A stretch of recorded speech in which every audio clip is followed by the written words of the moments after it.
A lot of this isn't going to make sense to you, and I'm sorry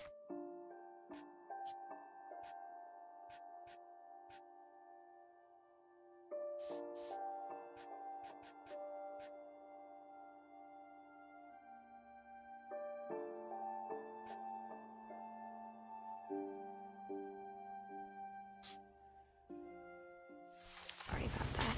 I'm just going to start at the beginning, with the house.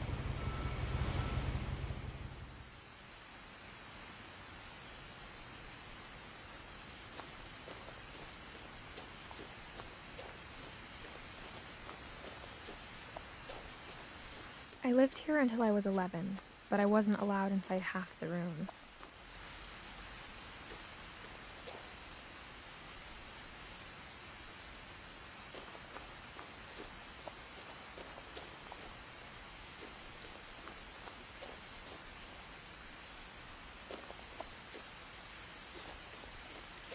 I hadn't been back since my brother Lewis's funeral.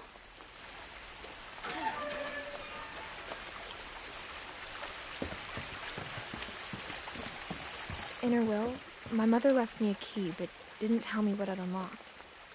Maybe she thought I'd know. Or she thought the mystery would be enough to bring me back.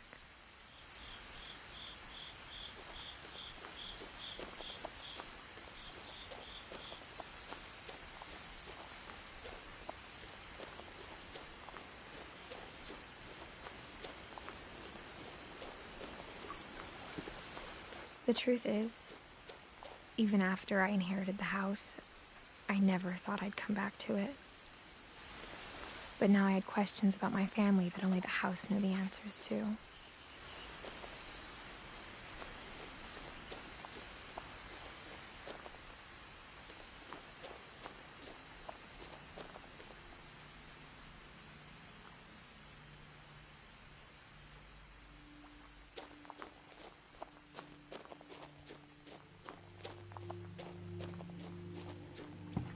The woods around the house have always been uncomfortably silent, as if they're about to say something but never do.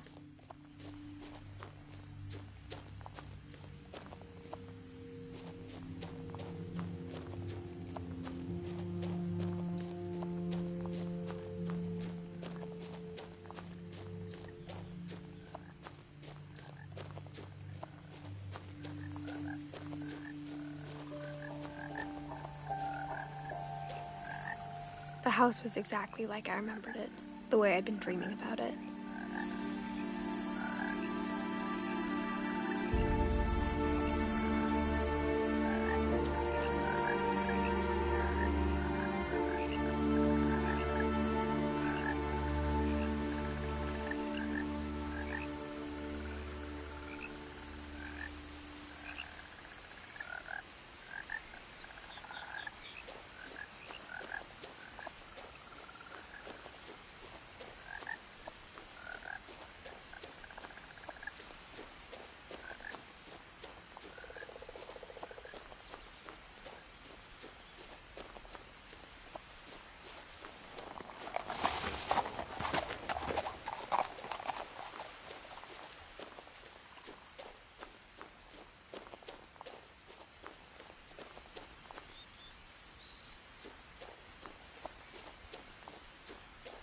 No one had driven this way in a long time, but I saw a few hoof prints.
As a child, the house made me uncomfortable in a way I couldn't put into words. Now, as a 17-year-old, I knew exactly what those words were. I was afraid of the house.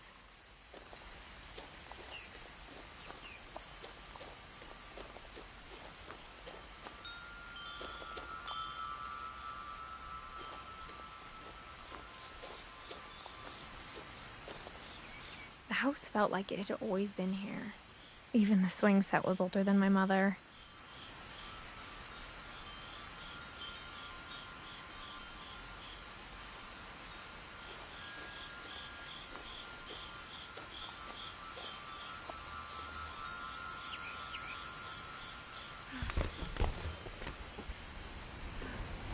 Crawling through the doggy door used to be a lot easier when I was 11.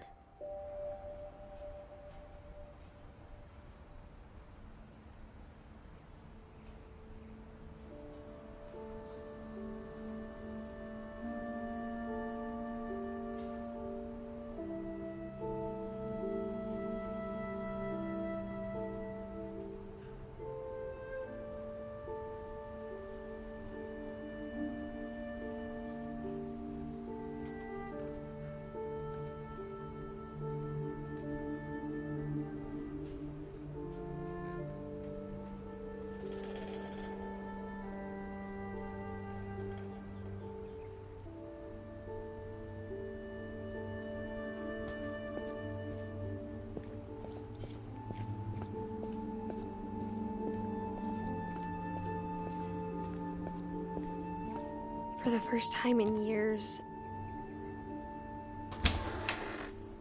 I felt like I was home.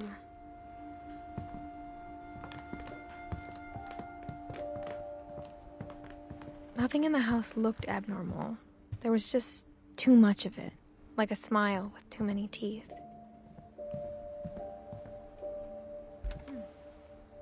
Edie told me once that every Finch who ever lived is buried somewhere in the library.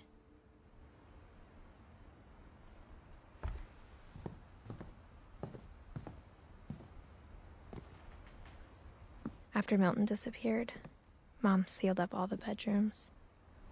Then Edie retaliated and drilled peepholes.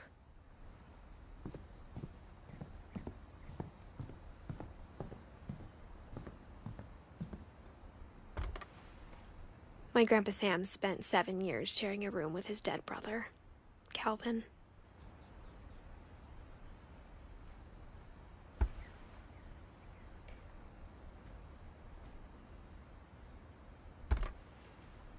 As a kid, I just assumed every house had peepholes and sealed rooms you weren't allowed inside of.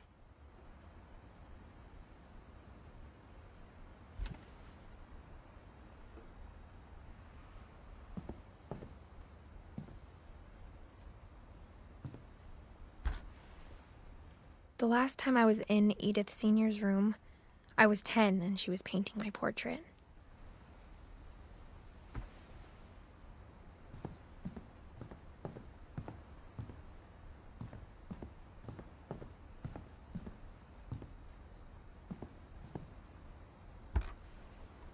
Barbara was a child star for 2 years, until America grew out of it.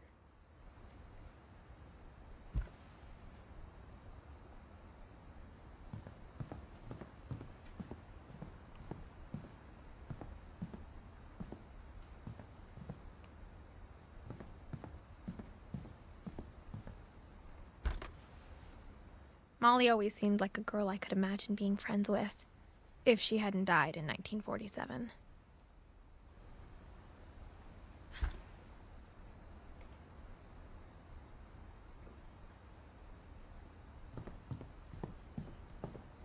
I spent a lot of time playing in Great Uncle Walter's room.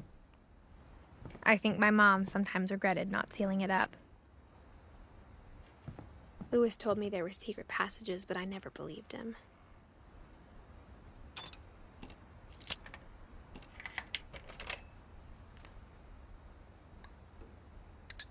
Turns out, my mom was really good at keeping secrets.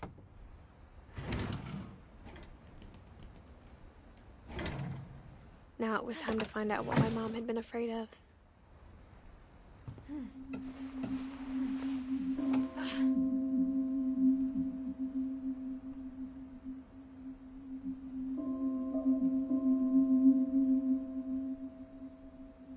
Reading this, maybe it sounds like I had a plan, but I had no idea what was behind that door.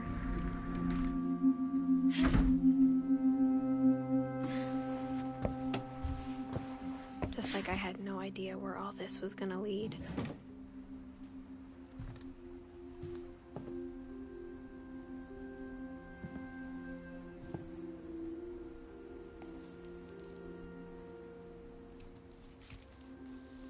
December 13th, 1947. Dear Diary, I'll be gone soon, but I wanted to tell somebody about what's gonna happen. It started when Mom sent me to bed without dinner. I woke up and I was starving, so I looked around for something to eat.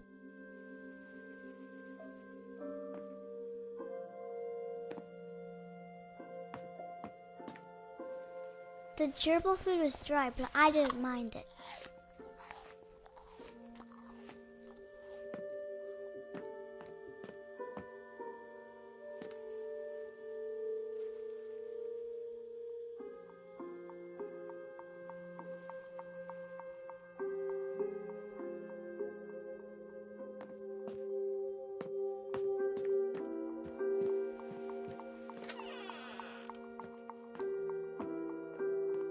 I kept eating and eating.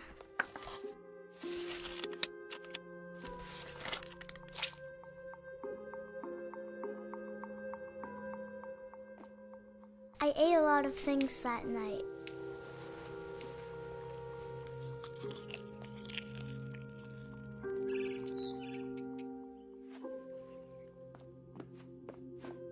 Then I heard chirping outside my window. It was a barn swallow going back to her nest. I reached out for her.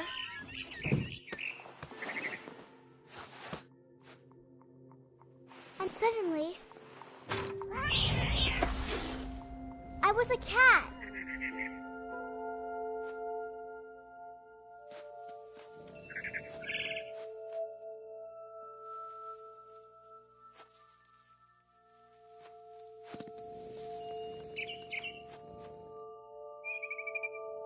I tried to be quiet, but the bird was really scared.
Mom and Dad didn't even look at me.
I jumped and I almost got her.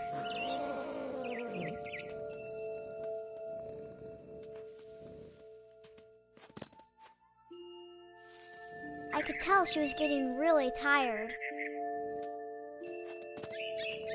Now I was up in the big tree. I promised Dad I wouldn't climb it anymore. All I cared about was eating that mama bird.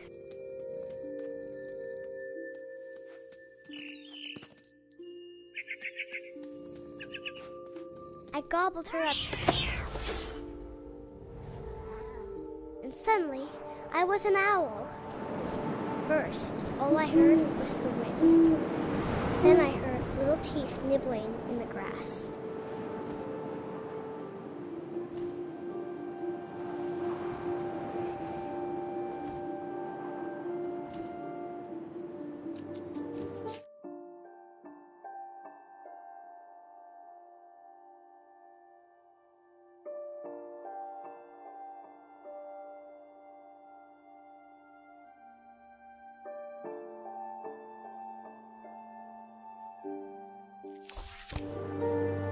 Rabbits.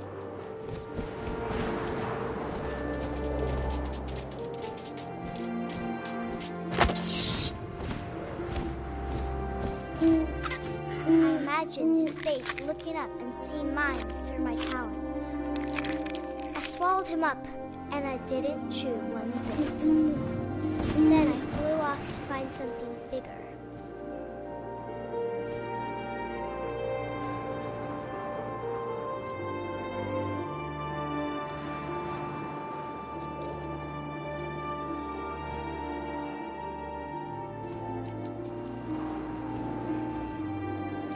A mama rabbit.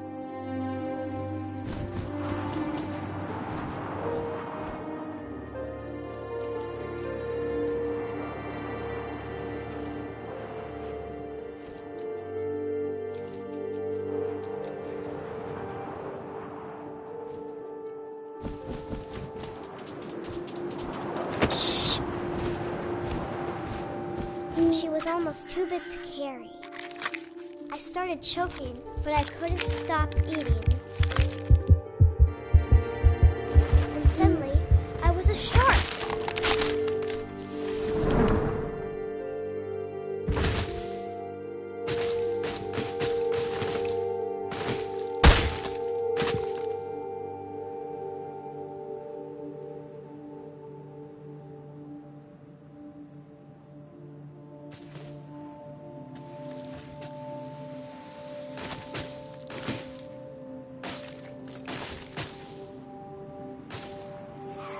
I rolled off a cliff and into the ocean. Now, I was hungrier than ever.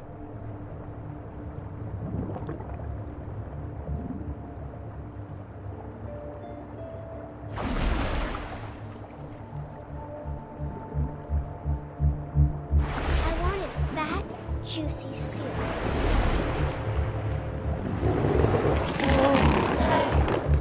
I tore off her flipper, and it tasted really good.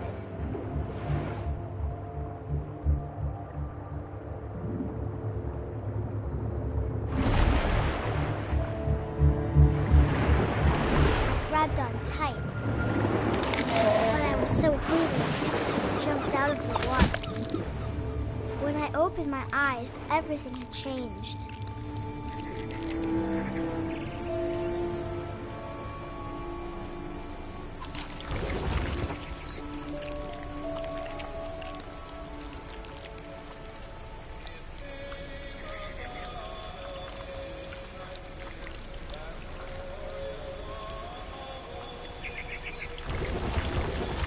Now I was a monster, and I smelled people everywhere.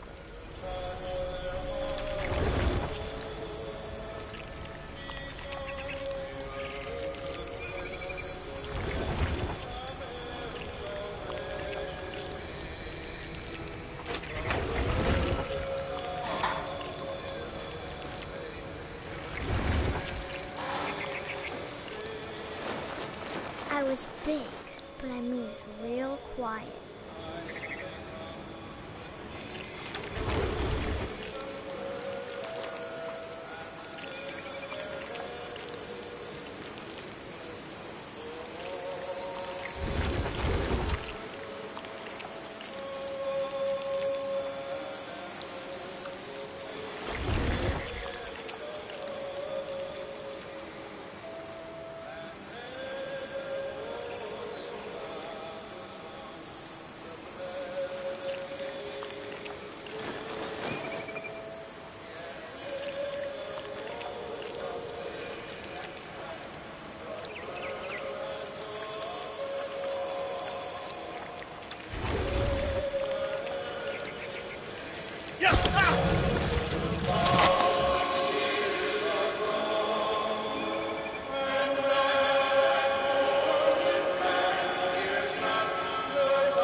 wanted to stop, but also I didn't. It came upon a midnight clear, that glorious song of old. What shall we do with a drunken sailor? What shall we do with a drunken sailor? His belly was rusty razor, his belly was rusty razor, his belly was rusty razor. What shall we do with a drunken sailor? What shall we do with a drunken sailor? What shall we do with a drunken sailor? Put him in the captain's daughter, put him in bed with the captain's daughter, put him in bed with the captain's daughter. What shall we do with a drunken sailor? What shall we do with a drunken sailor? What shall we do with a drunken sailor?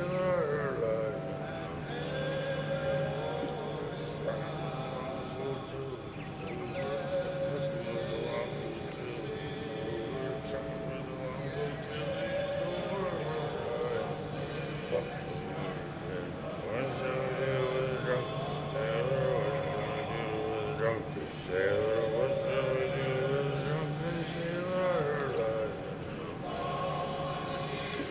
Put him in the scuppers with a hose pipe, bottom. Put him in the scuppers with a hose pipe, bottom. Put him in the scuppers with a hose pipe, bottom.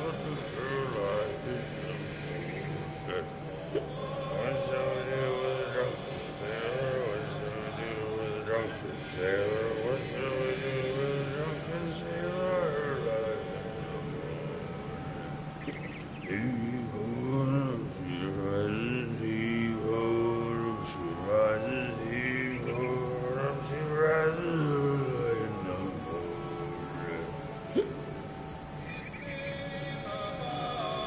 Midnight clear, that glorious song of old, from angel bells near the earth to touch their hearts.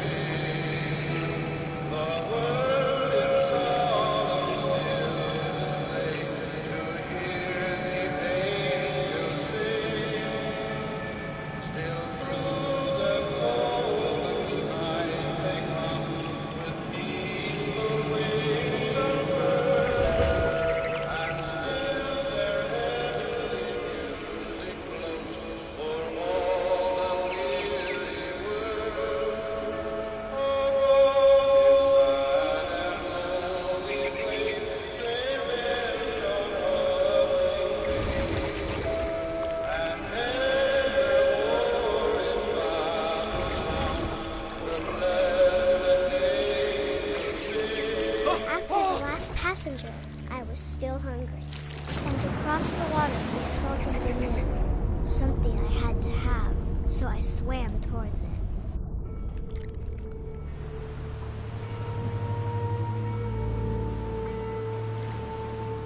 I slithered onto the sand, and the good smell went into an old pipe.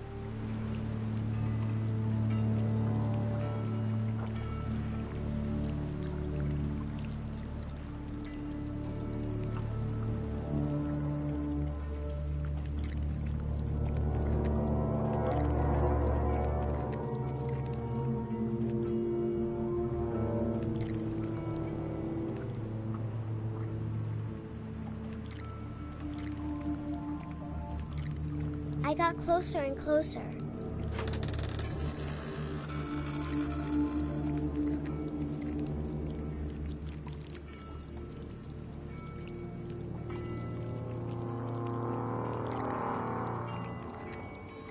All of my stomach started growling. And suddenly, I was me again. I held my breath for a long time, but I couldn't hear anything. I think it's waiting for me to fall asleep. But it's not going to wait much longer. It needs to be, and we both know I will be.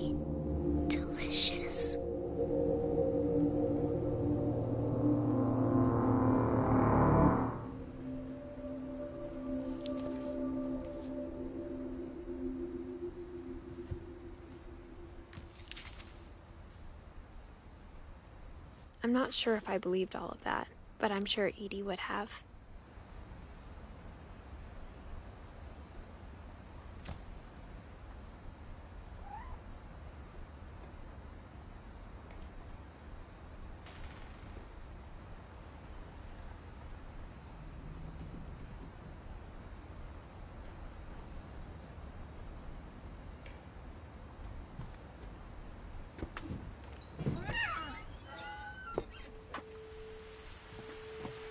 This will be obvious later, but my mom never told me any of these stories. Edie would have, but Mom didn't like bringing up the past. Though, when we adopted a stray kitten, she was the one who named it Molly.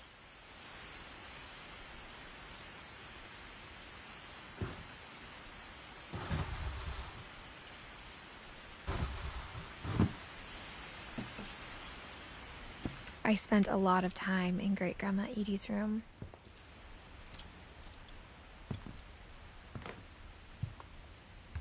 Her room was like a museum.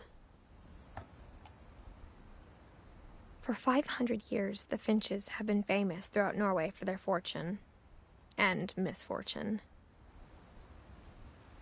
Odin Finch buries the latest victims of the family curse, his wife Ingeborg. On January 7th, 1937, he set sail with his family. 40-foot waves off the coast of Washington, Odin's daughter Edie, with husbands Sven and baby Molly, step ashore on their new home, Orcas Island. Odin Finch is the first to be buried in the new family cemetery. His daughter Edie is already dreaming of a new Finch house.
Whatever's wrong with this family, it goes back a long ways.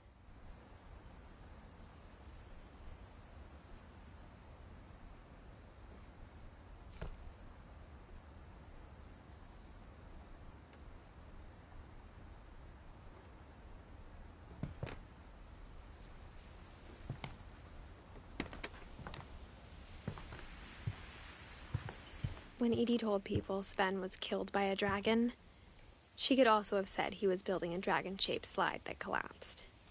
She could have, but she didn't. Even in her 90s, sometimes Edie seemed a lot younger than my mother. The only trace Grandpa Sam's first wife Kay left on the house was the pink bathroom.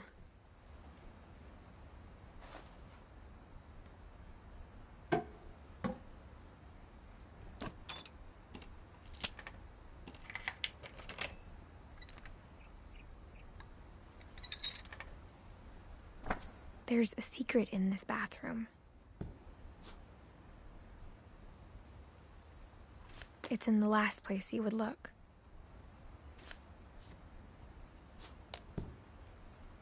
It isn't in the cupboard.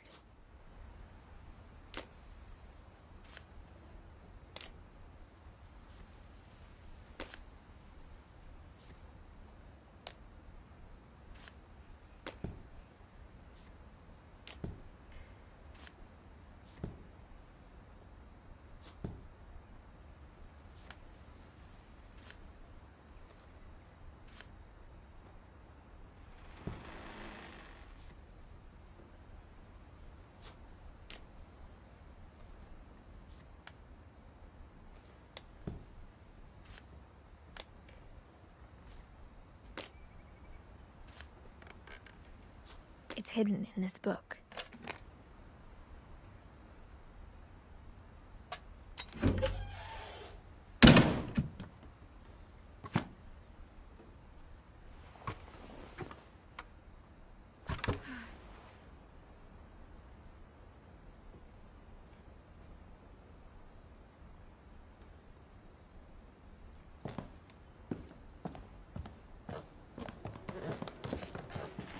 From the paintings on the wall, it was clear my brother Milton had been here before me.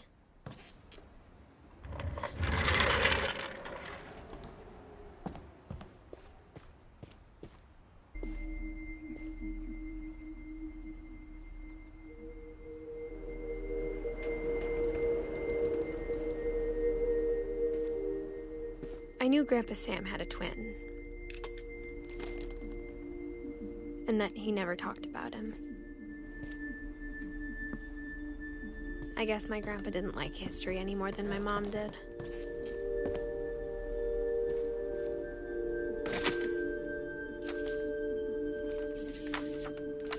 How I Want to Remember My Brother by Sam Finch.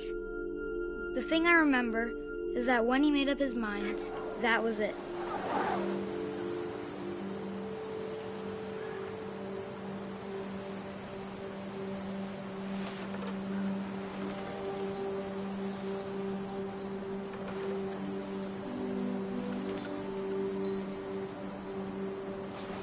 My brother said he'd die before he ate another mushroom, and he did. At Barbara's funeral, we swore we'd never be afraid again, and he wasn't. I think Calvin always wanted to fly. Sam! Calvin! Dinner's ready! Coming! But that day, he finally made up his mind to do it.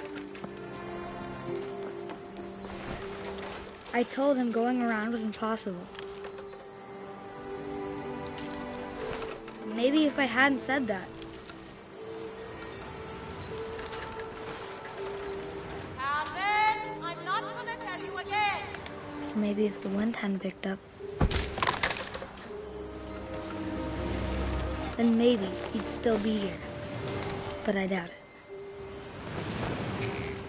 I think he'd already made up his mind. That's what I want to remember about my brother.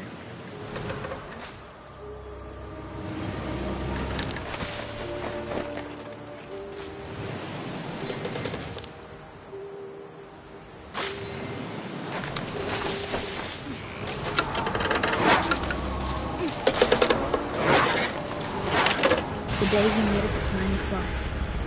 And he did.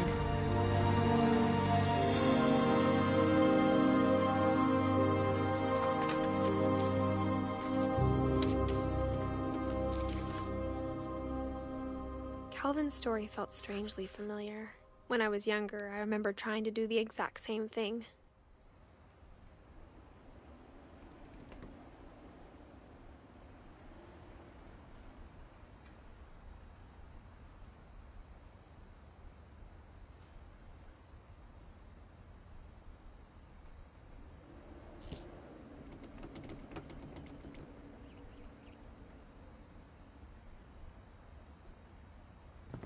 After the funeral, Edie roped off Calvin's half of the room.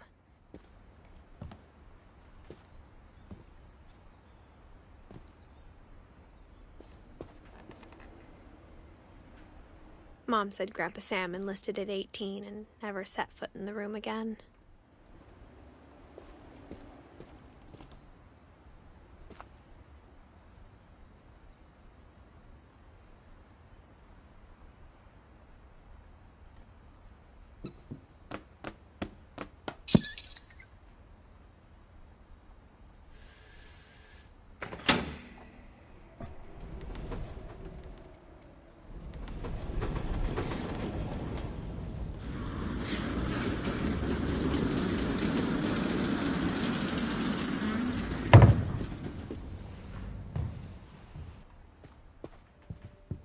The passages were a pretty tight fit. They'd obviously been built for smaller hands and bellies.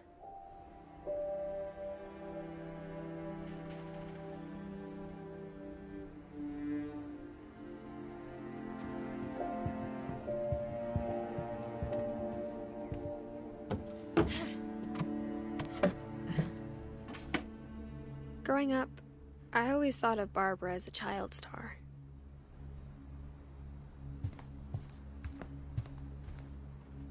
I never thought about how hard it must have been for her. Of all the stories people wrote about Barbara's death, I'm surprised Edie saved this one.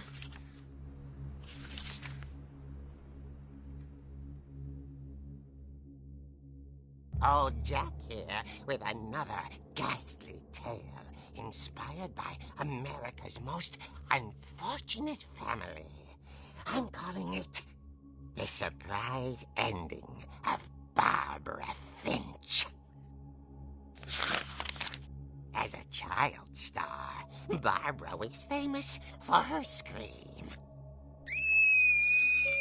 Now at 16, she was all washed up. A has-been. But in a lucky break, she'd been asked to perform her signature scream at a local convention for monster movie fans. It was just the boost her career needed. Unfortunately, her scream hadn't aged well. Getting better. I think you just need the right motivation. Her biggest fan and current boyfriend, Rick, was about to demonstrate when... Now that was a great scream. It was Barbara's father, Sven. He'd slipped into a table saw and had to be rushed to the emergency room. So Barbara got stuck babysitting her youngest brother, Walter. Her convention comeback was canceled. Okay, I'm hearing frustration, but I'm not hearing terror.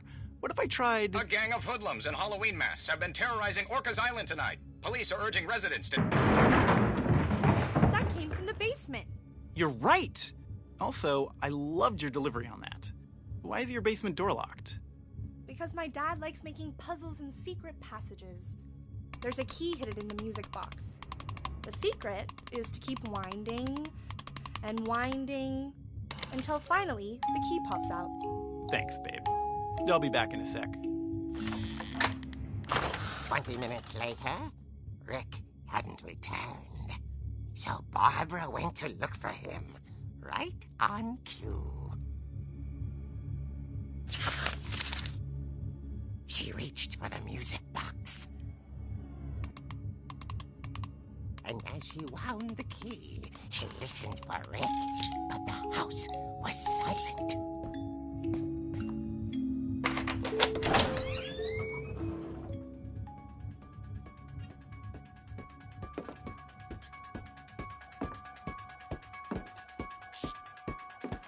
She found Rick's crutch and imagined the worst.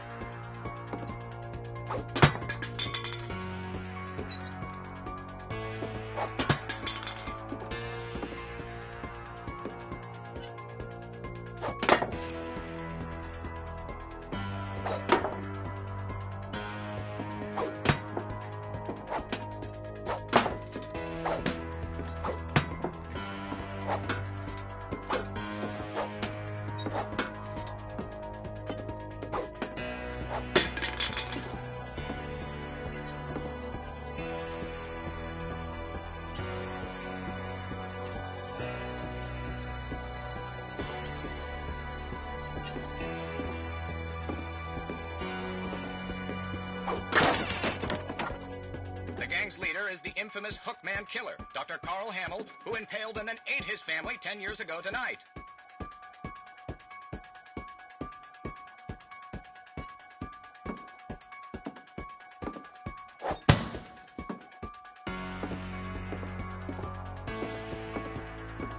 The old fridge rattled and grew still. Oh dear!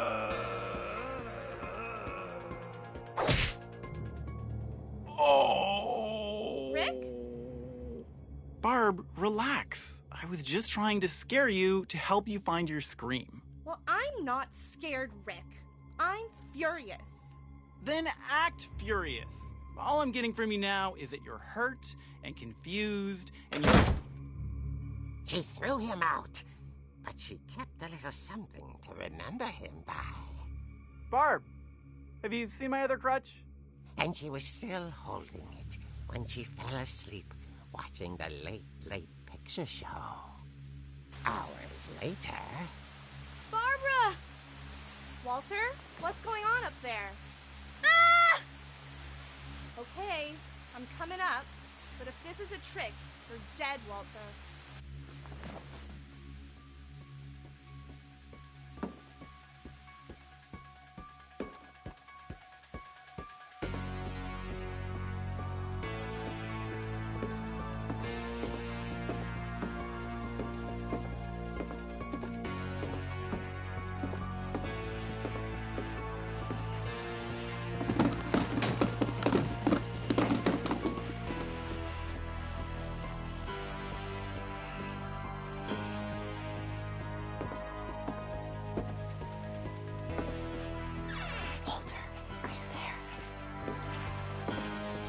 Walter had vanished, but his bedside radio was still on. Orcas Island police describe the man as 6 feet tall, with a steel hook for a hand. Residents are urged to lock all doors and windows and notify the police of any suspicious activity. Barbara turned, saw the hook man, and was speechless. He was quite smashing.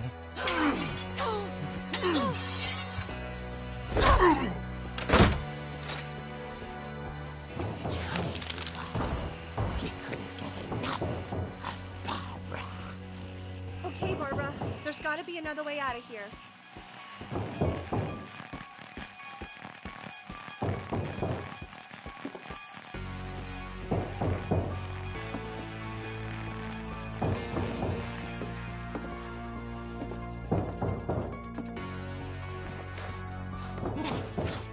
She played her part beautifully.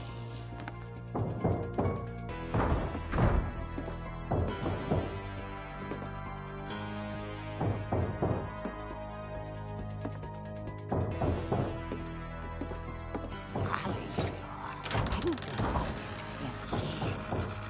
The hinges groaned.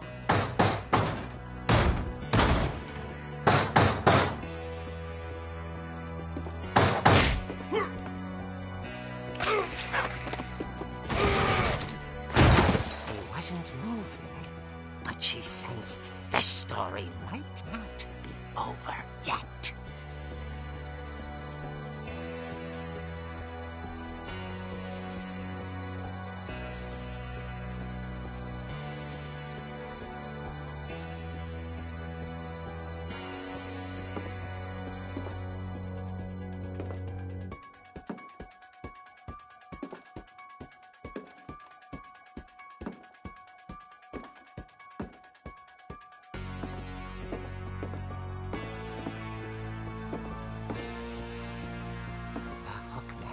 Had vanished.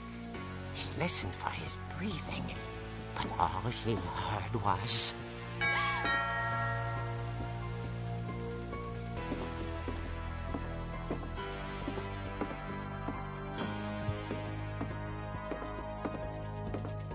At the door, she heard whispering.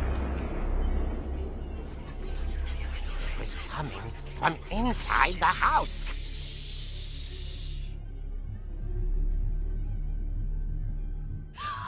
Oh dear. The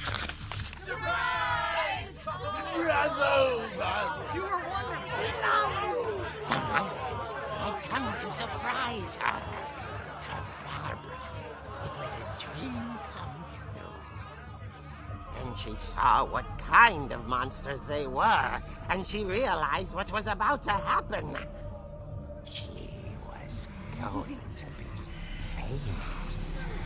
And with her final breath, Barbara Finch gave the performance of her life.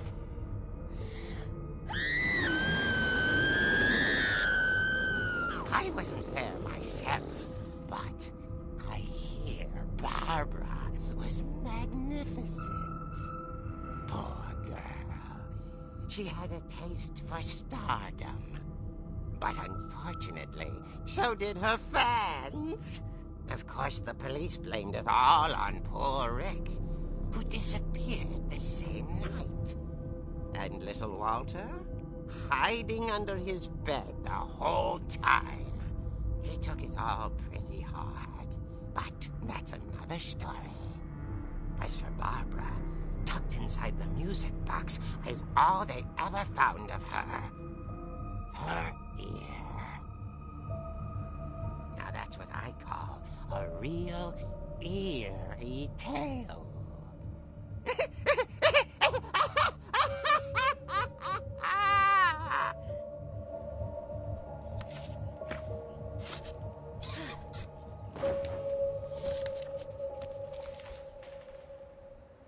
Edie told me all Barbara wanted was to be remembered, as absurd as that comic was.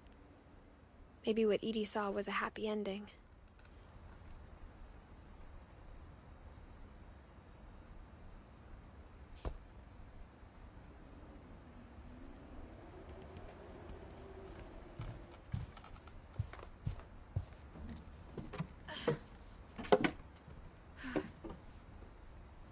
I guess now I know why Mom didn't like me playing with the music box.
I saw Edie sneak down to the basement once, carrying packages.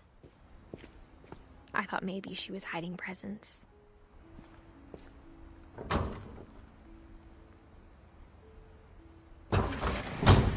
It turned out she was hiding a lot more than that.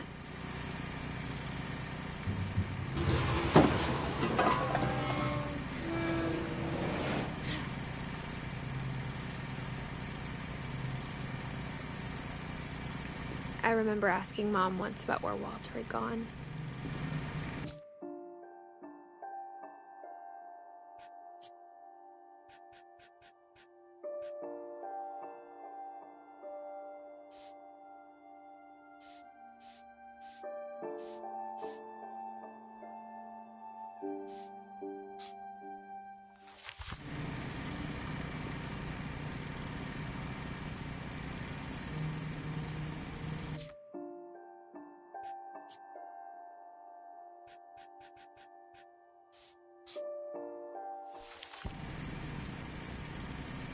She said after Barbara died, he got as far away as he could.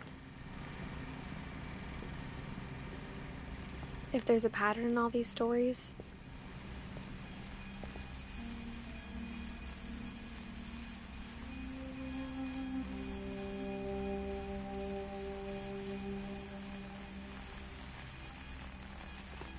I think it's that none of us has gotten very far. Goodbye, everyone. I can't believe I've been down here for 30 years. On that first day, after the shaking started, I didn't think I'd survive a week.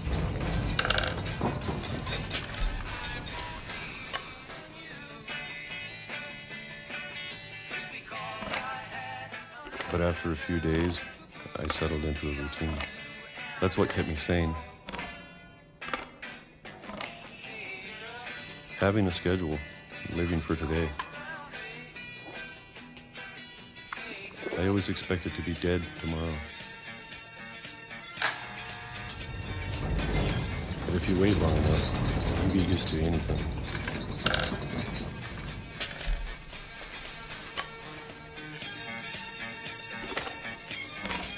Even a monster on the other side of the door starts to feel normal. Almost friendly.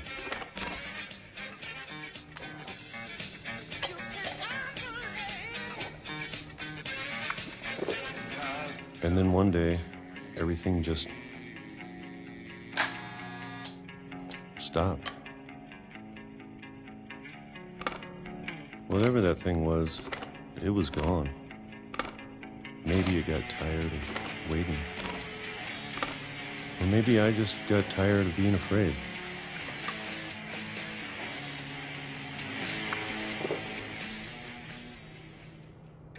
It's been a week now, the longest in 30 years. I'm done waiting. I have to leave while I still can.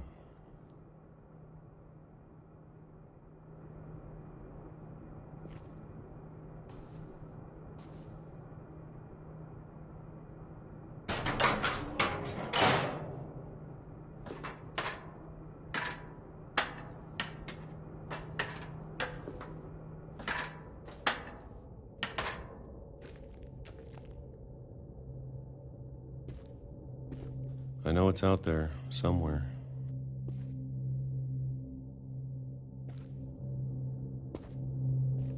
Whatever killed Barbara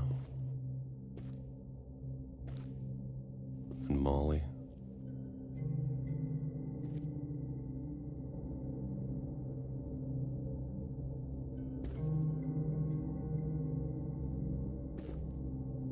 And Calvin.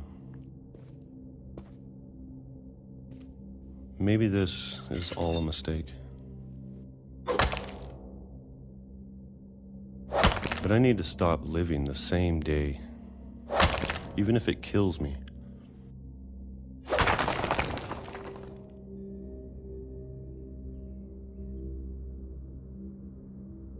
Whatever's out there, I want you to know I'm ready for it.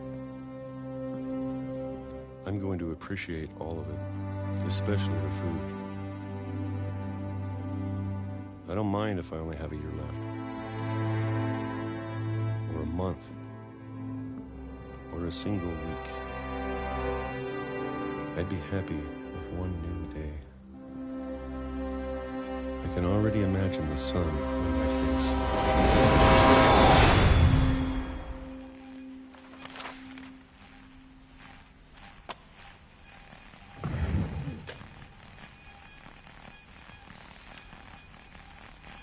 Walter died when I was 6. I can't believe my mom never told me he was down here.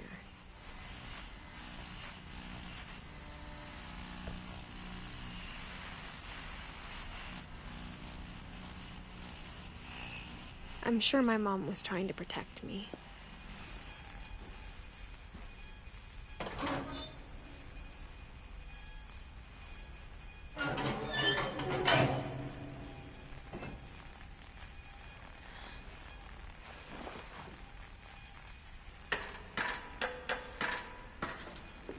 Maybe she was afraid I'd end up like Walter. But if she never told me about an uncle under the house,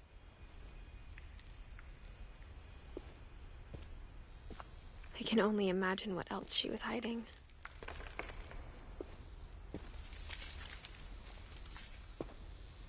I don't want to make the same mistakes she made. Trying to bury something that's still alive. Now that there's only one of us left, or maybe 2,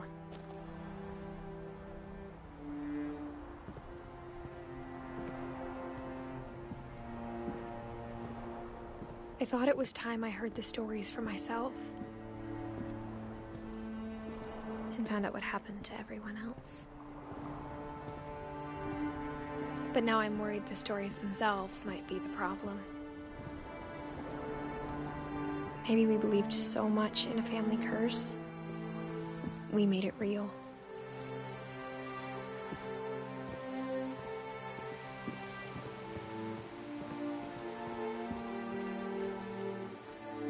I don't know if I should even be writing this.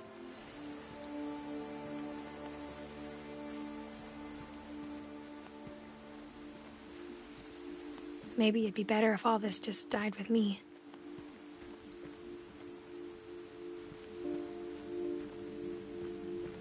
But I thought you should know about your family.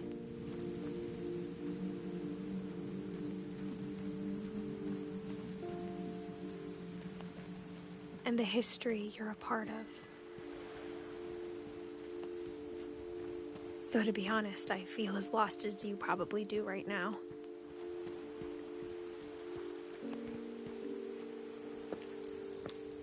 I think the people in these stories believed them, for what that's worth.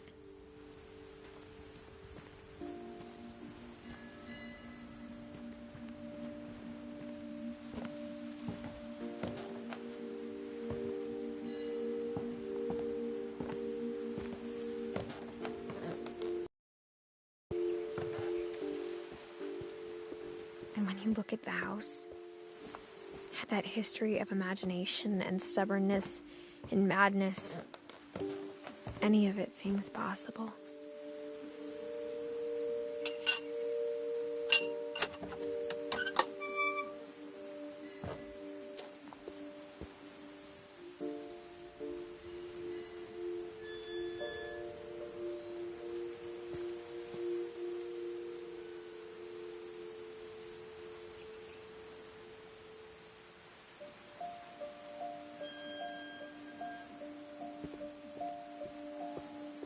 I think we've been surrounded by death for so long, we've just gotten used to it. What kind of family finishes building a cemetery before starting the house?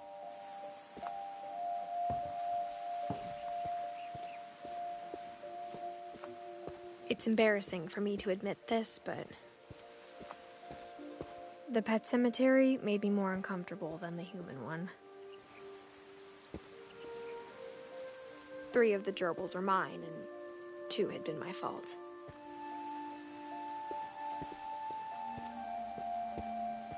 Sven built the house, but it was Edie who designed the cemetery.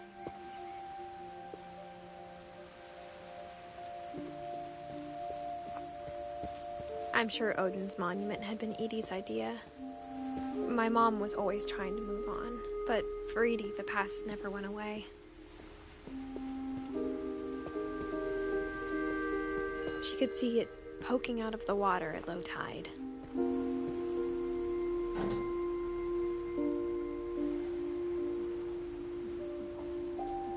Edie said she dreamed about the old house every night.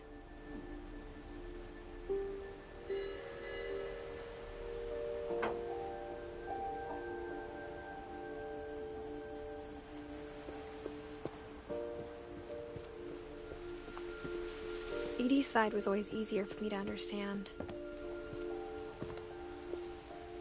But the older I get, the more I can see where my mom was coming from.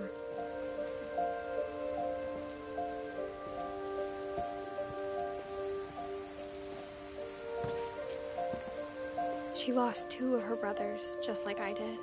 I get why she tried so hard to protect us.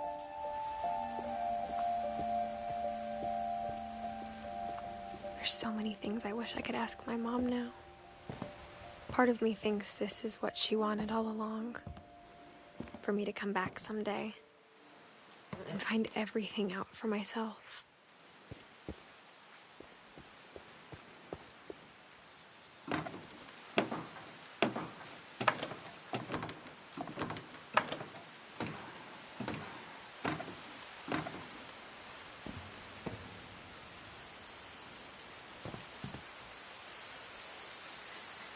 But looking back on it now,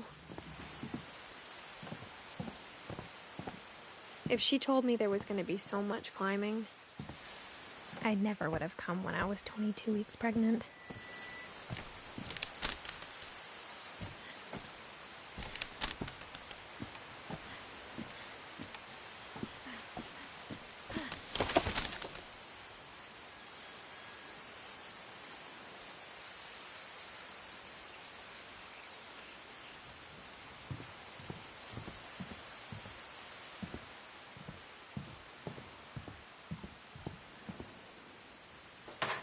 I never met Grandpa Sam, but I think he and my mom had a lot in common.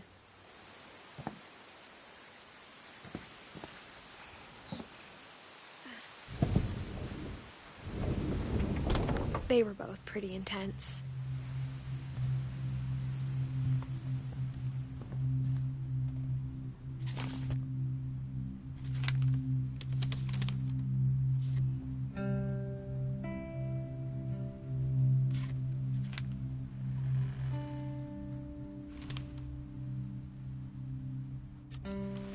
Dawn, I promise, you'll never forget this weekend. Yes, sir. These memories are gonna last a lifetime. Hmm? What? Am I gonna have to... Perfect. It's gonna rain the whole weekend, isn't it?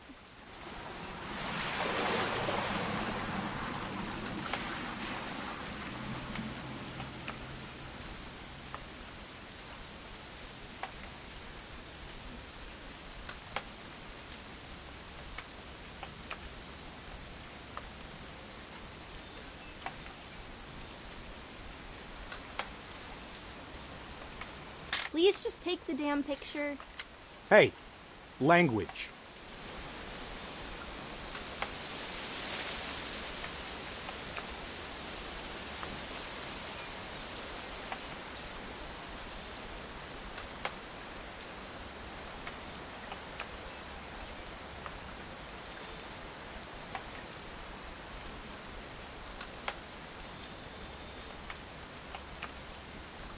I will never forget this weekend, Dad. That's the spirit. Okay, got it. I'm gonna take some pictures, okay? Just be careful. That camera's older than you are.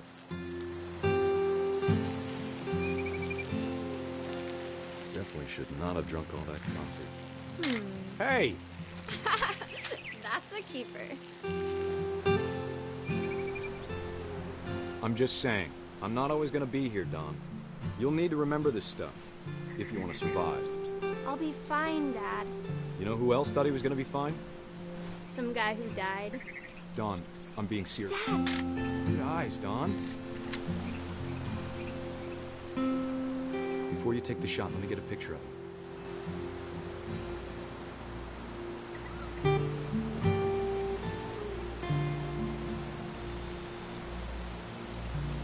Dad,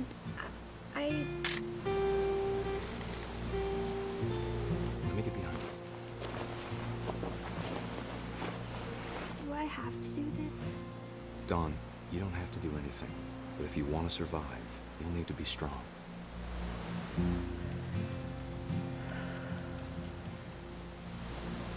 Keep yourself squared up. Elbows. Great shot, Don!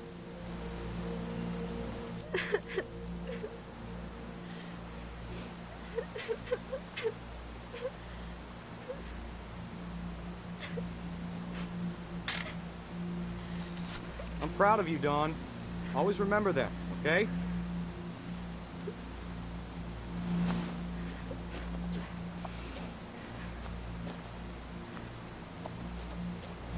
Sorry, Don. Just gotta reset the timer.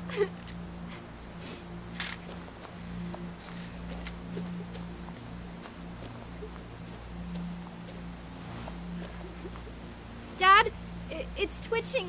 I think That's it's totally normal, Don. Just focus on the camera. Try not to think about... Dad!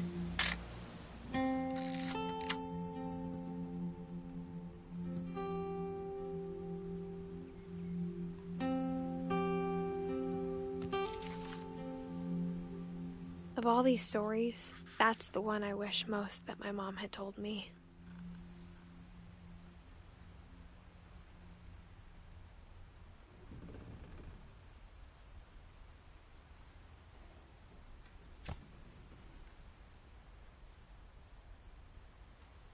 Sam spent his life shooting photos, but Mom said he got nervous being in front of the camera.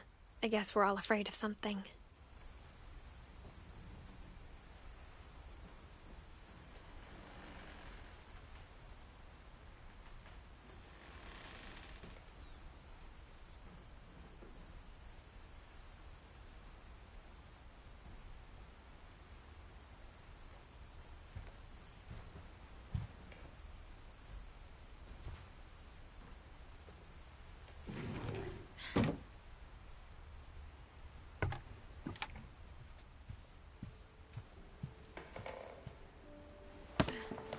After Sam died, my mom and Edie got really close. They'd both lost a lot.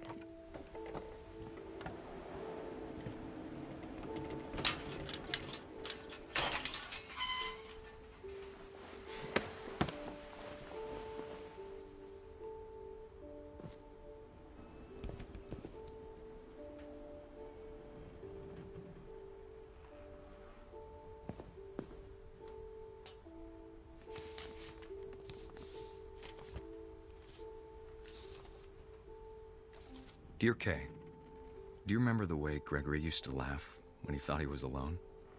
Like something funny was happening, but only he could see it. I think he saw things the rest of us don't.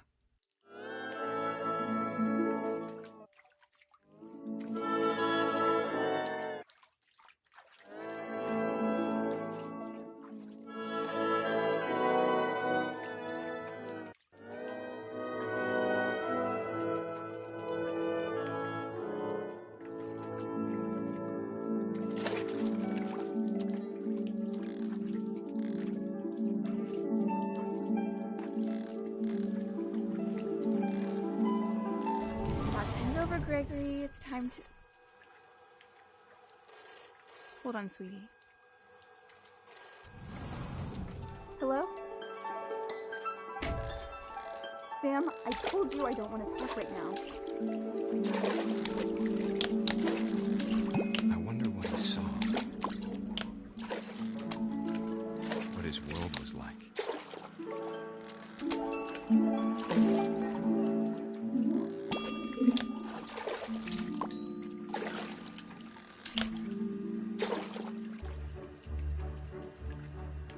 Reminded me so much of Calvin. Lost in his imagination.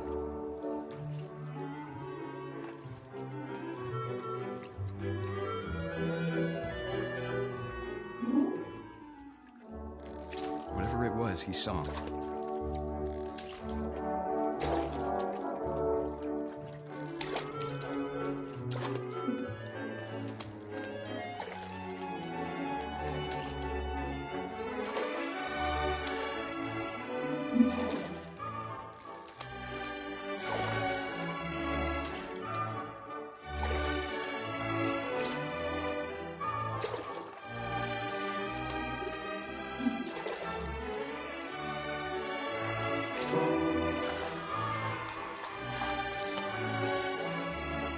It sure made him happy.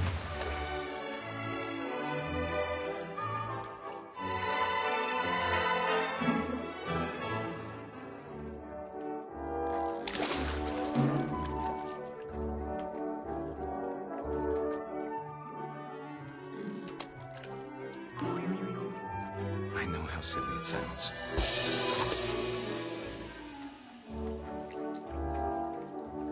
That I worried about a baby being too happy.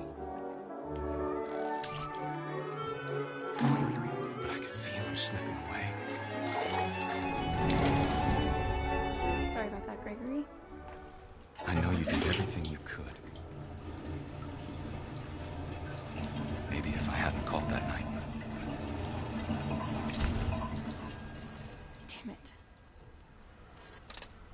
Hold on, I don't want Gregory to hear this.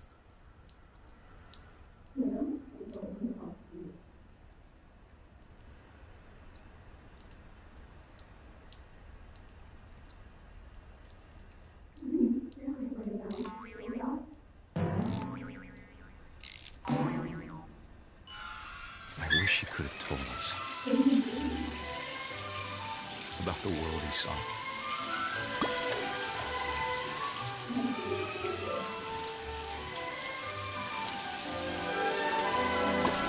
There's so much I don't understand about Gregory. About everything.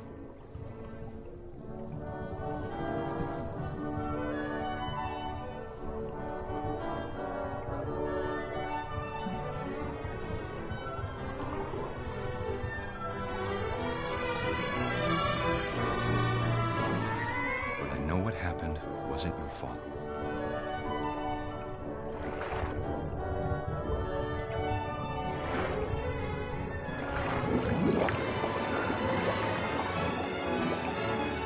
I'm sure he's happy. And he'd want you to be happy too. Good luck, Kay. Love, Sam.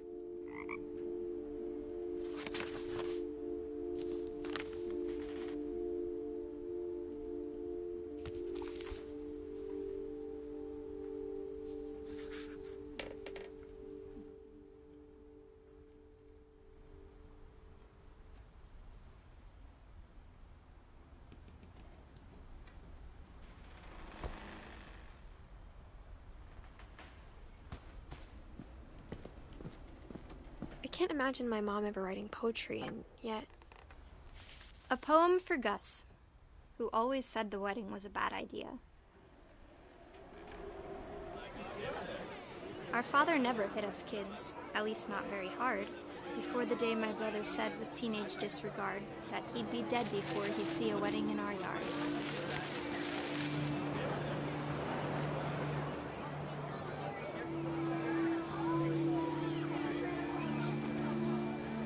My father made him come, of course, but Gus stood far apart, just flew his kite and bottled up the storm inside his heart.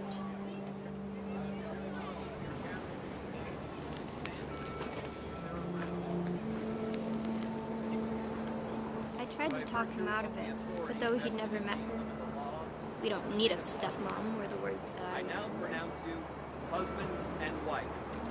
You may kiss the bride.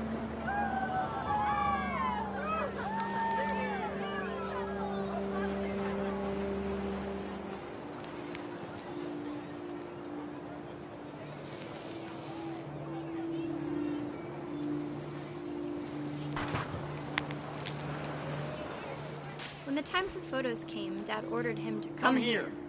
But Gus declined, and as a sign held up his middle finger.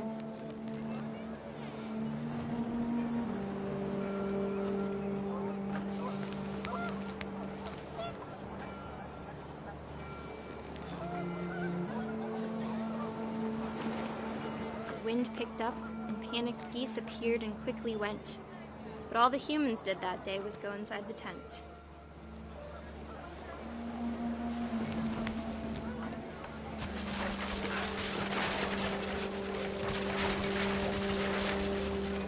The rain came down in buckets then, but no one seemed afraid that nature might destroy the tent our dad had crudely made.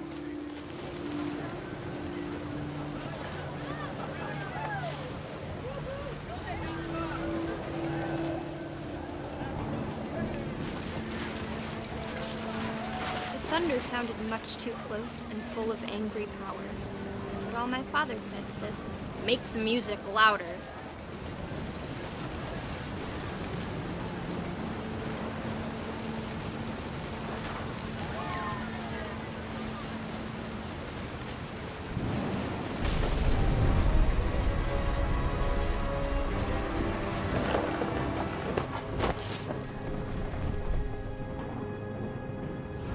I wish that I could truly say I thought about you on that day. Out there on the beach alone, just you, the wind, the sea, and foam. But I didn't, until we found you.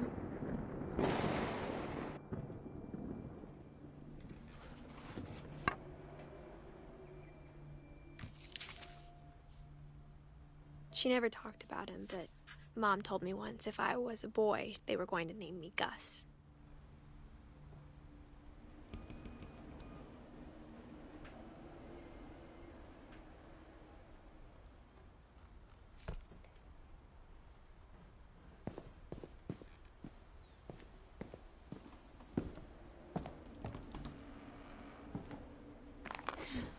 My mom moved up to the loft after her brothers died. At the time, it was as far away as she could get.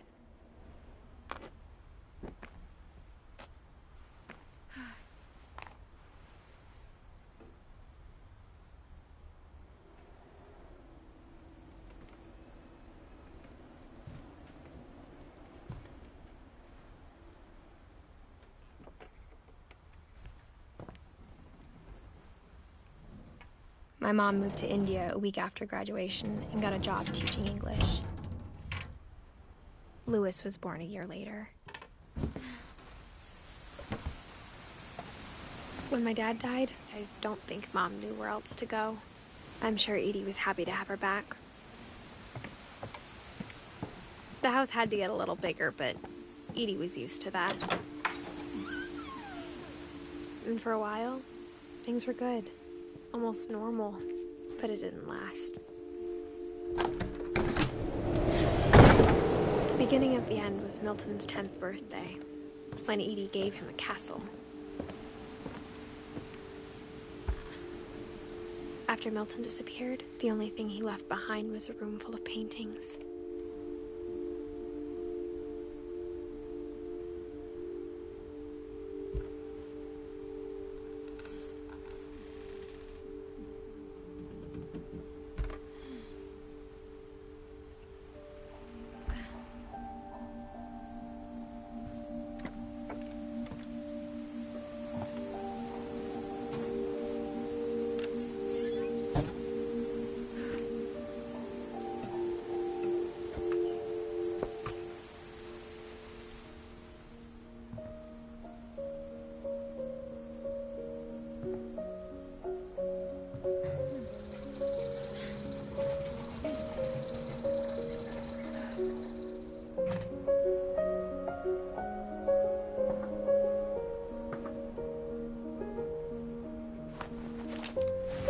Milton Finch in The Magic Paintbrush.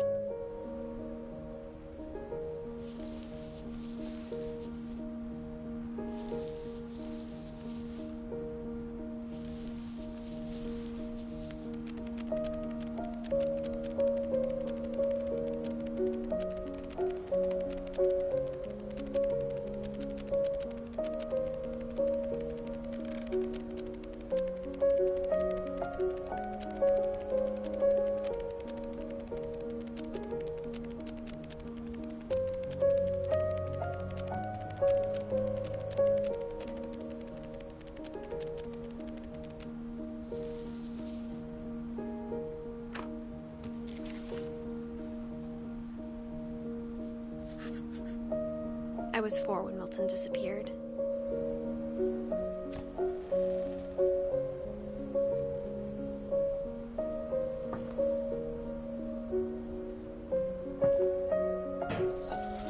Mom spent months searching for my brother. Then she sealed the doors.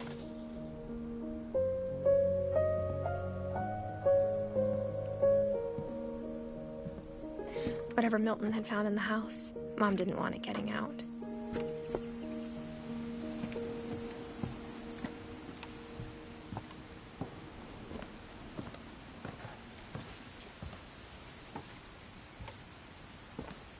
Mom definitely blamed Edie, but I think Louis blamed himself.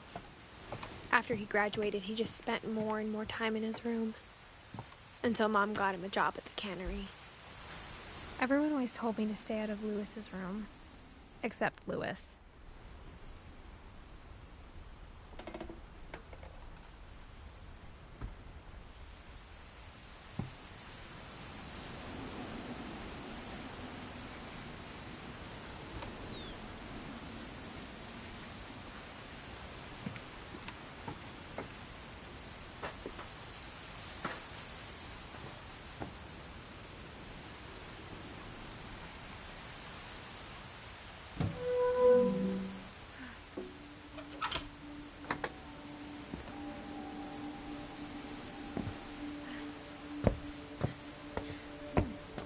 Louis's room smelled very, very familiar.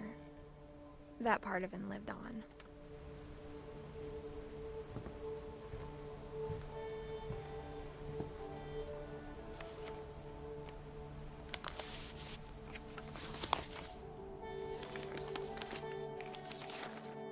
Dear Mrs. Finch, as Lewis's psychiatrist, I can understand your desire for an explanation.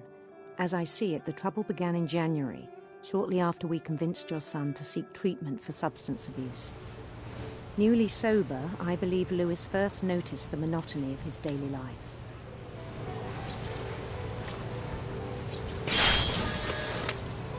He kept working at the cannery, but he withdrew part of himself. In our sessions, I saw the same behavior. His mind began to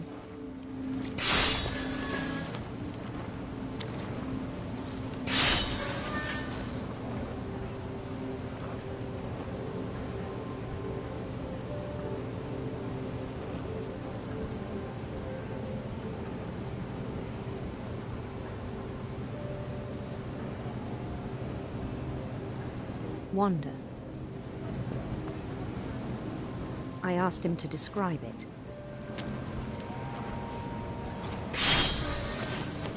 He said he started small, imagining a labyrinth. He'd feel his way about. Then something moved. Bats and toads.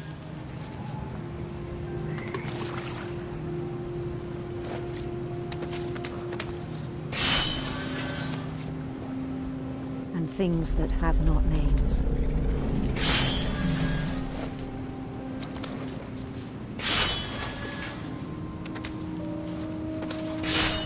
He knew it was all in his head.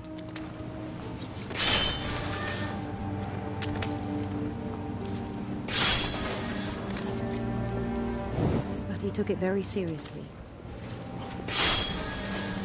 I had hoped he'd find himself.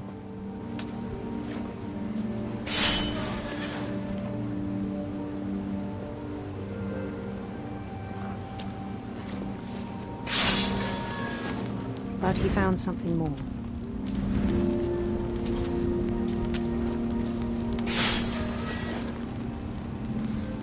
I worried about him then.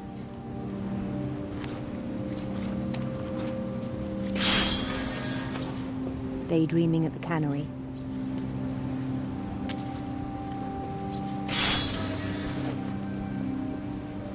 I spoke with his boss. But he said Lewis had become a model employee. Methodical, tireless, focused. Like a whole new Lewis. So I let him go on.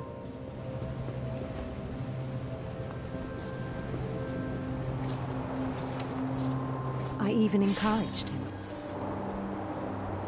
It seemed very promising at first. He told me he'd made a new friend.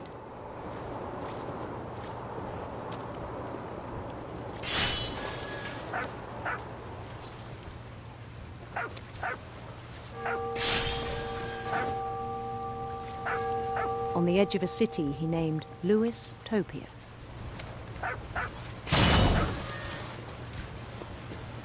He built the city up slowly, brick by brick.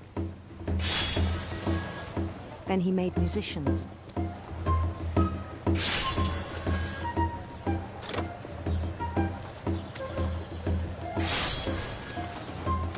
And songs for them to play. He talked about starting a band. And he was always humming something. Every day his imagination grew stronger.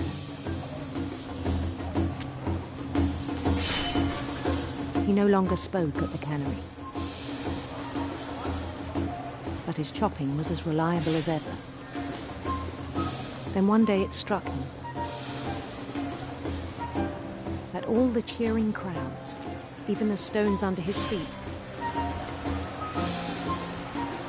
were all in his imagination, so he could do whatever he wished.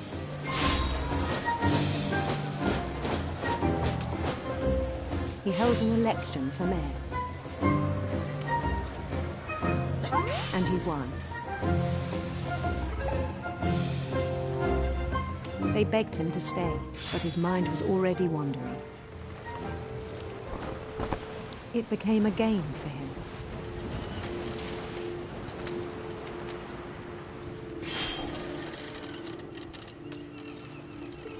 He'd conquer a city, then immediately push on. New Louisville.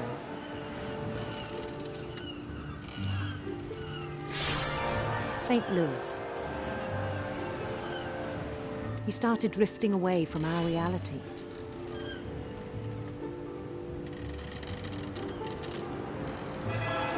Minneapolis, until one day he forgot to go home from the cannery. Even as his mother pleaded with him, part of Louis kept sailing on.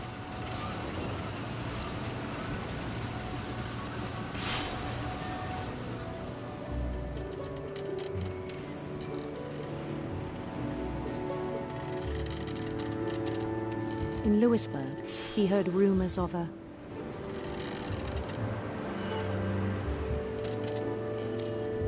handsome queen.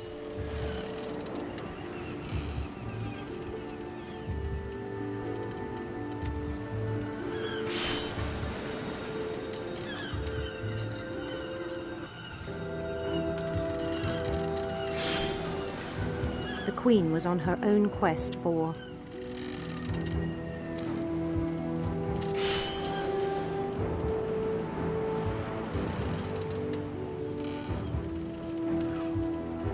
radiant rainbows.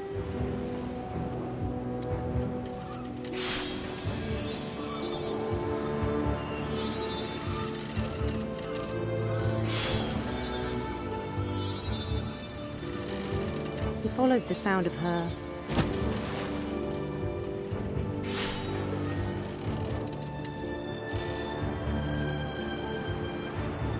silver harp.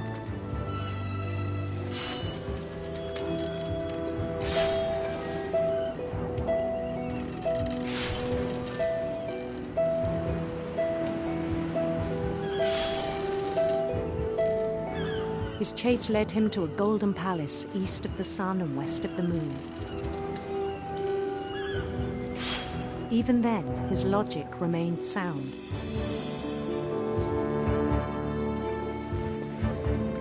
He knew the world was all in his imagination.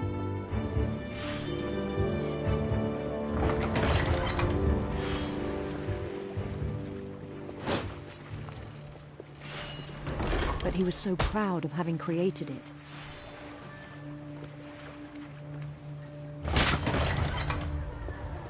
In his own eyes, he'd become something greater than a king.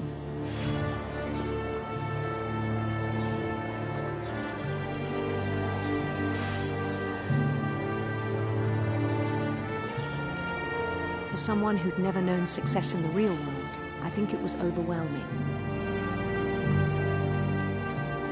And then it struck him that the real Louis was not the one chopping salmon, but the one climbing the steps of a golden palace.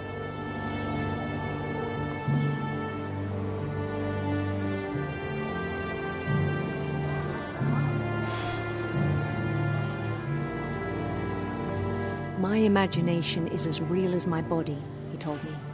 It was hard to argue with him.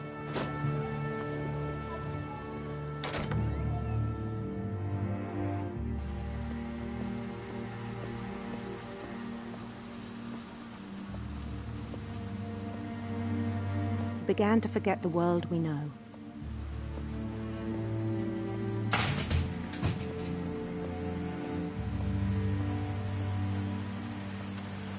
I think it pained him to remember Louis, the cannery worker.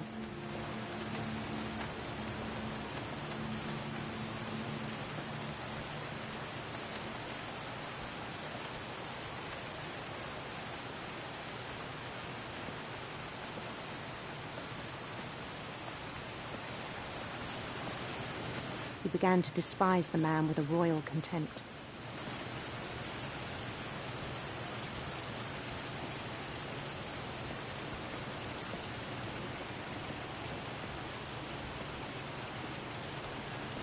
I still thought I could save him.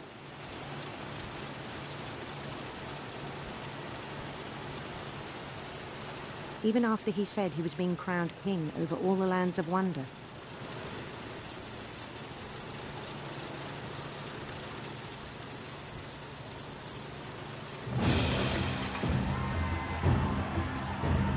The palace would be packed with his companions.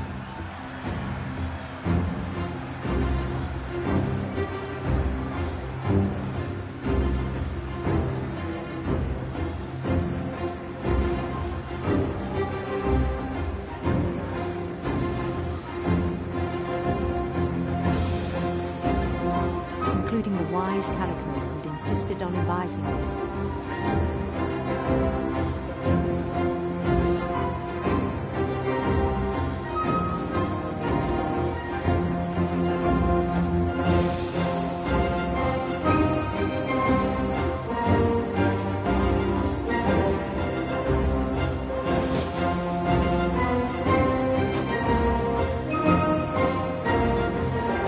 His queen waited, holding his crown.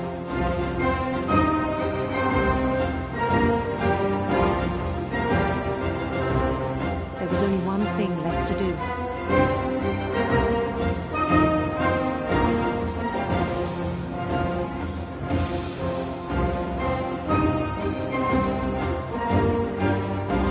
Bend down his head.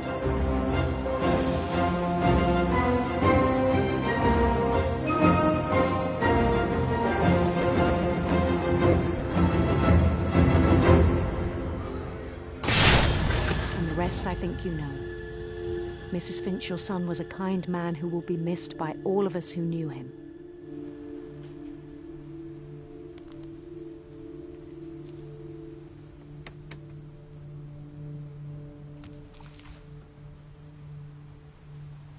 My brother was really cool.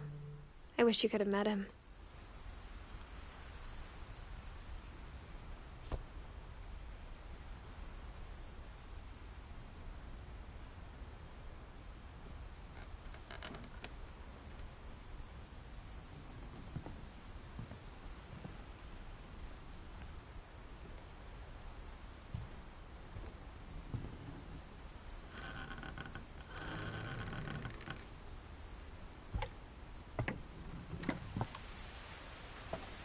On the way back from Lewis's funeral, my mom told me to start packing.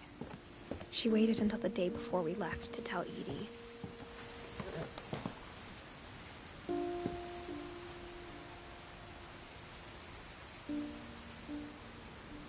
I'm not sure if she wanted to make it easier or harder.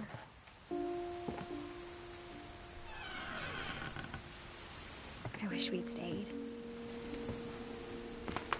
But I understand why we left.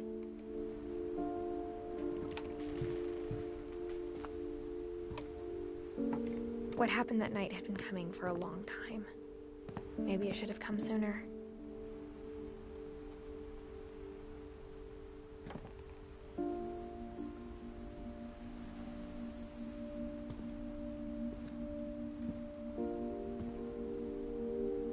But it had to end one way or another. All that's left now is to tell you about that last night.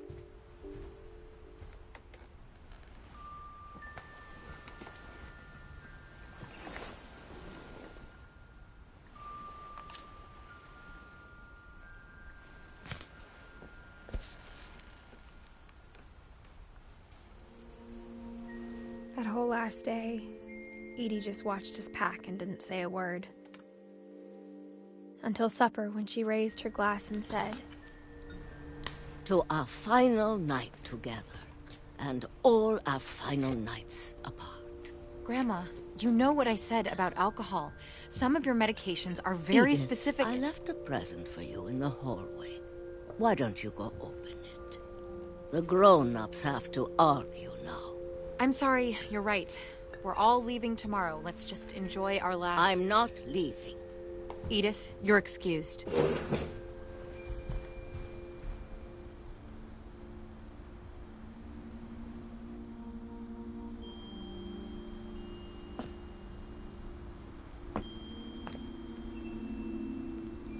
The power had been shut off that morning, but Edie always had plenty of candles. When my mom sailed the library, I don't think she knew about the other entrance. Or that Edie had a key to it.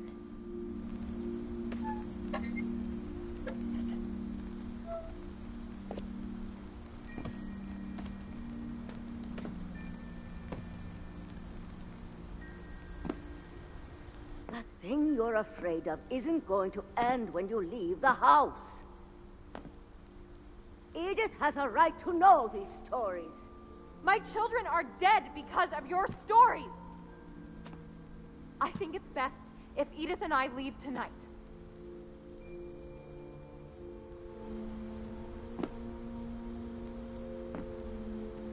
We'll have the nursing home send a van for you in the morning, okay?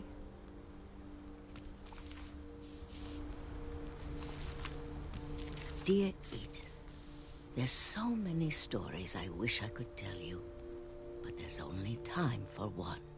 This is about what happened on the night you were born. That night, the tide went way, way out.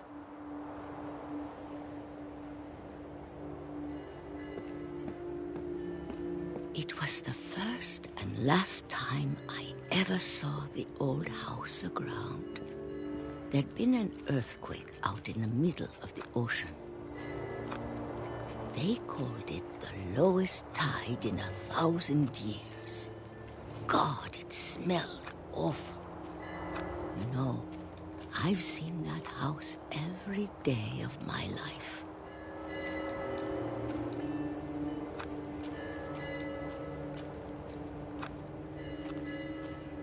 But I never thought I'd go back to it.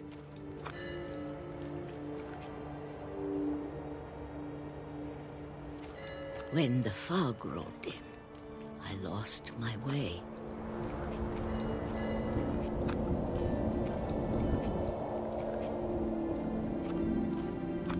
I got turned around.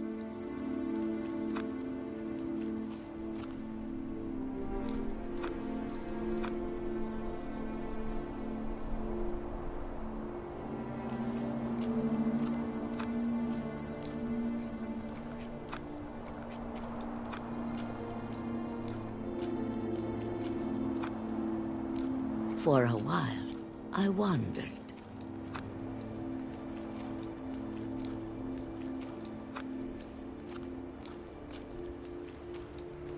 I started seeing things.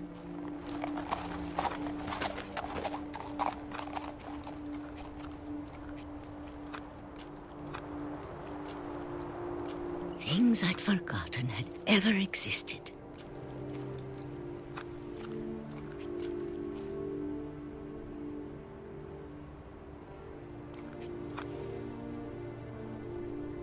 But when I saw them, they felt like old friends. That night, a lot of things came back to me.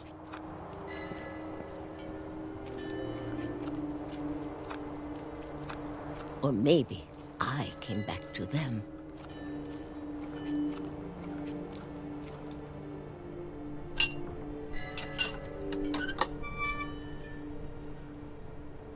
Things I can't explain, but that I need you to try and... Edith, what are you doing in here?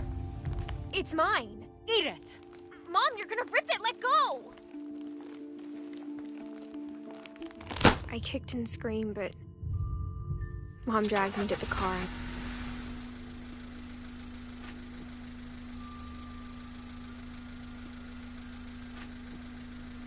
I never saw Great-Grandma Edie again. The next morning, the van came to pick her up, but she was already gone. After that, we moved around a lot.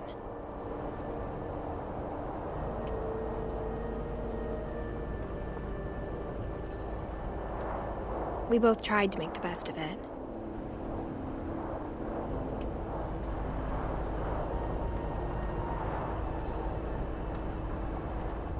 A few years went by.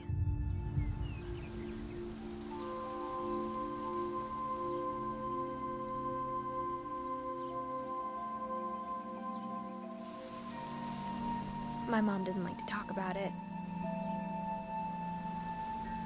But she started getting sick a lot. The rest happened pretty quickly.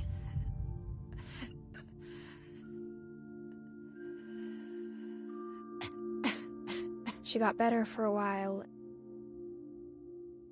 and then she didn't.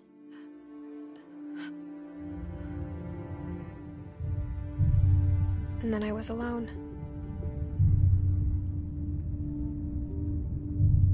The last Finch left alive.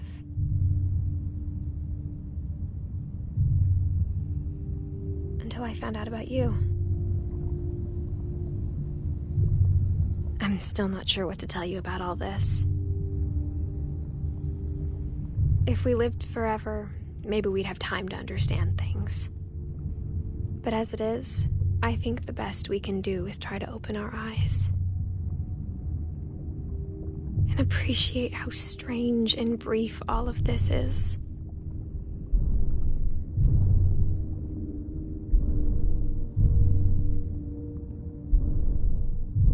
This journal was supposed to be for you.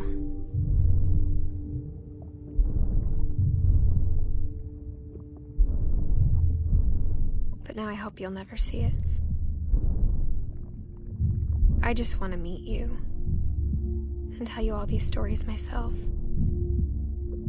But I guess if you're reading this now, things didn't work out that way.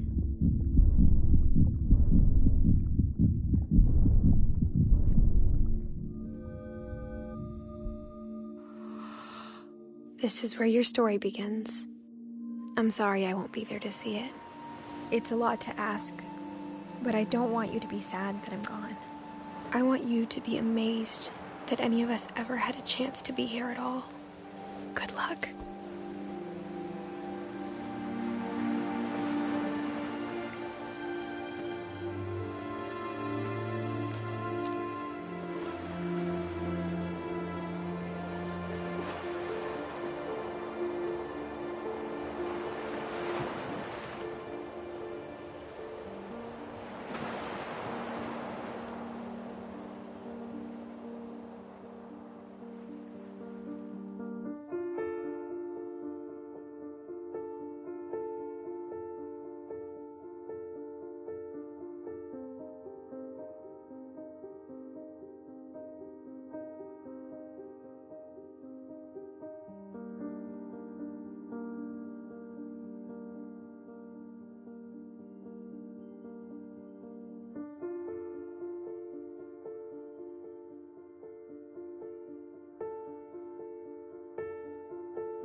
I knew Grandpa Sam had a twin, and that he never talked about him. I guess my grandpa didn't like history any more than my mom did.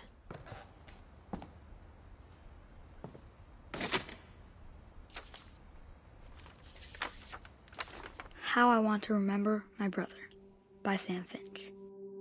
The thing I remember is that when he made up his mind, that was it.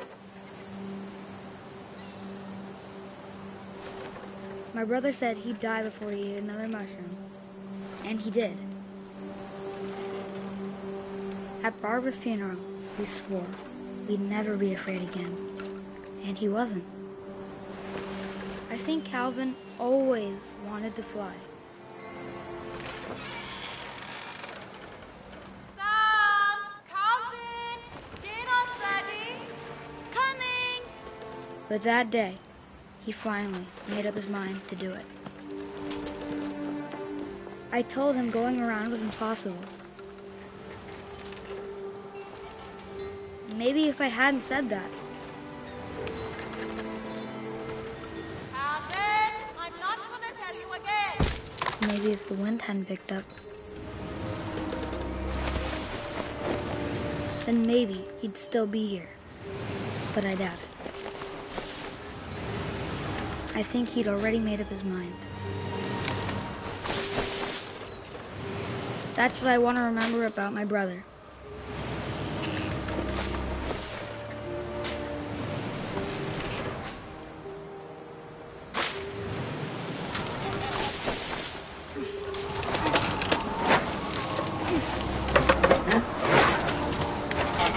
The day he made up his mind to fly. And he did.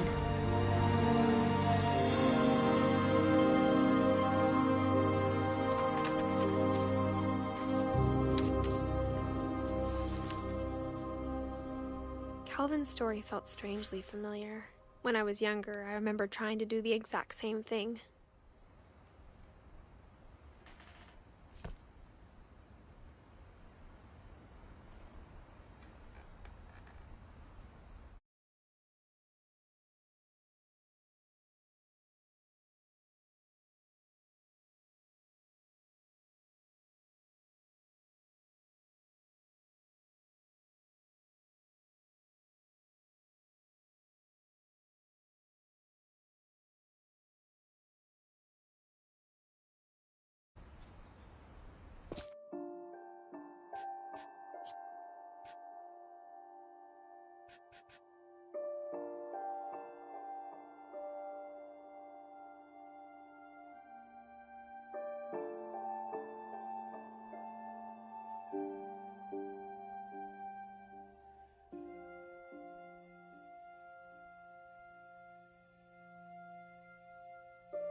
December 13th, 1947. Dear Diary, I'll be gone soon, but I wanted to tell somebody about what's gonna happen. It started when Mom sent me to bed without dinner. I woke up and I was starving, so I looked around for something to eat. The gerbil food was dry, but I didn't mind it.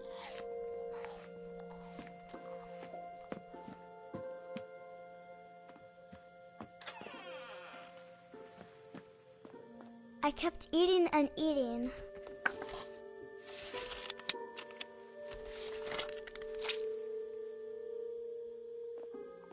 I ate a lot of things that night.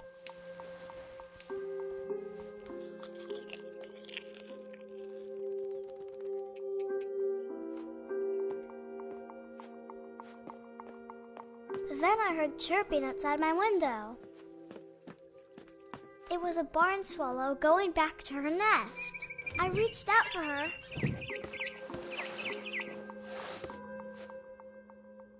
And suddenly, I was a cat. I tried to be quiet, but the bird was really scared.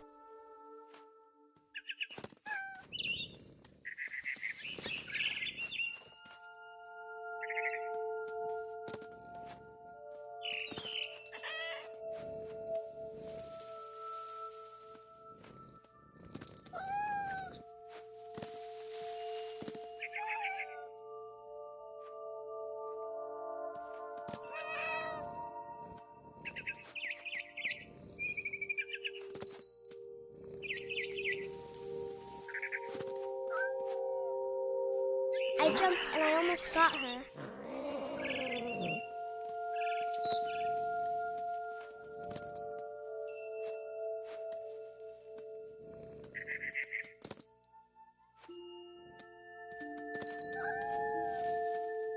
I could tell she was getting really tired. Now I was up in the big tree. I promised Dad I wouldn't climb it anymore. All I cared about was eating that mama bird. I gobbled her up. And suddenly, I was an owl. First, all I heard was the wind. Then I heard little teeth nibbling in the grass.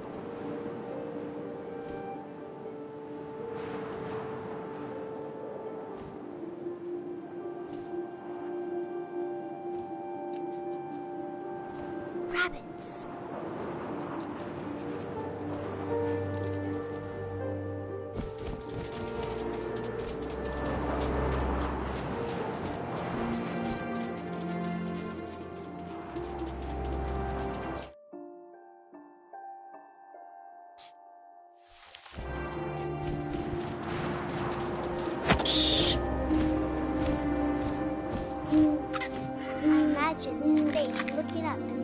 line through my talons. I swallowed him up, and I didn't